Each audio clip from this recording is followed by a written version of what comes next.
Welcome, Mandalorian Mercs. Ithaca here. I got to do a little video on creating templates for the Star Wars Galaxy armor.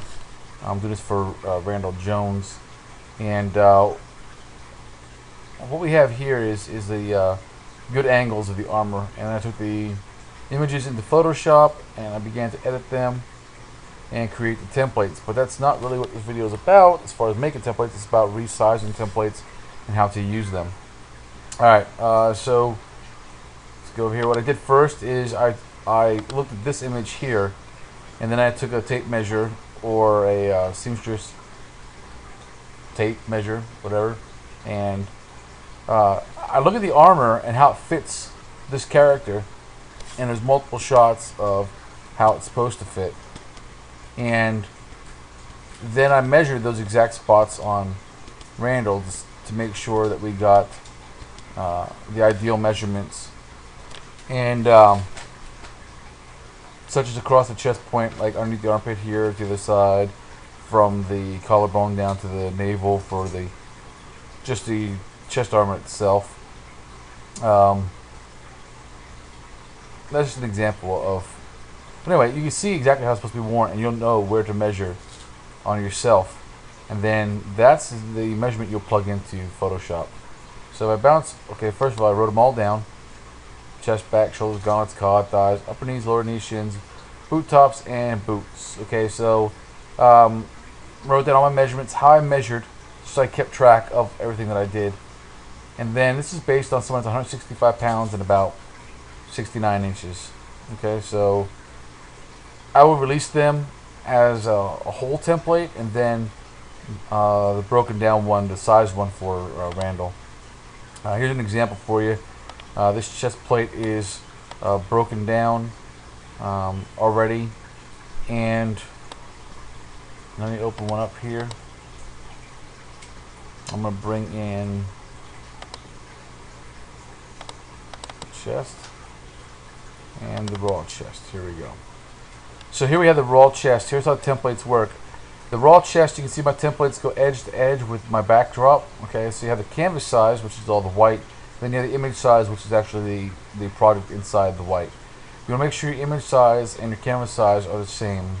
That way you get a true measurement of your actual templates and not just the overall image. Here's an example. This is the image of the canvas and the actual product the same size versus this picture of the chest plate. We have a large amount of white on all edges of the project and writing and stuff like that.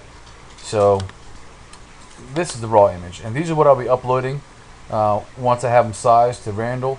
Is a raw image, and then I will also have the broken down images. Okay, and the broken down images are going to look something like this.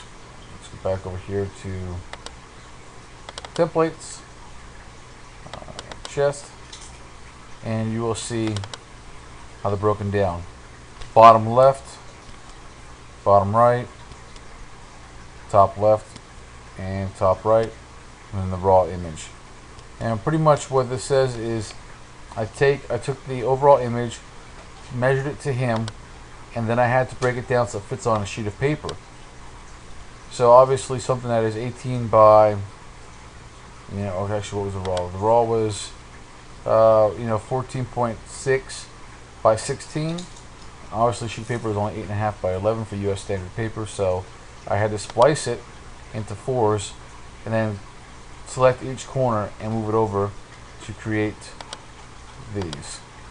And the way this is going to work is you'll cut all along, and it says at the bottom, black is your cut line, so all the black gets cut out, and the red gets cut out as well, but you want to keep a very thin line of red so you know where to reassemble your templates. So all the reds connect.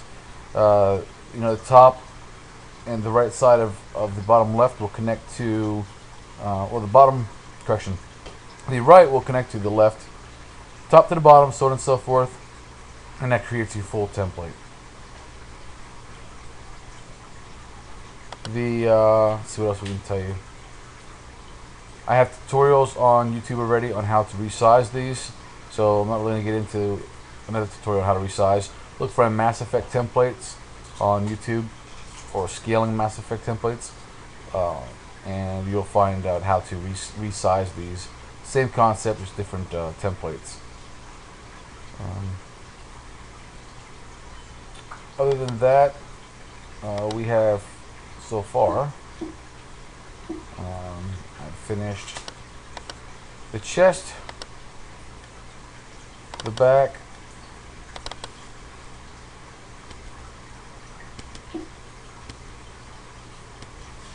and we had finished the biceps. Biceps I want to get into a little bit because the biceps are slightly different. Here's your raw image of the biceps. The problem is it's a little bit more complicated to resize these because they're two separate pieces that get connected together. So on a drawing, on the template itself, you're gapping between the two. So you got to compensate for that when you're measuring. So you got to measure how much that gap is. So if your overall height should be 11, you probably make sure you're like 11.4, 11.2 or something like that. Anyway, this one, it gives directions on what to do. You have, for the top portion, you have 3 cuts, left, a center, and a right. And for the bottom portion, you have a left, a center, and a right. And then it shows you the edges you'll glue. And of course, you'll glue them on an angle, probably a 45-degree angle, rather than flat. And that will give you your rounded or your polygonal, because it is blocky, but it does go around the bicep and shoulder. And then of course you see your red line there, which in this case I marked as a fold line. That folds downward at a 45, which will then glue to these curved in edges. Same thing with the bottom one. So let's see. There's the top right there, and there's the bottom right there, and of course the two separate templates, and they get put together. But they're scaled the same, and now I'm going to get on to rescaling some others. And this is Ithaca from SoaringHammer.com. Remember, if we can do it, so can you.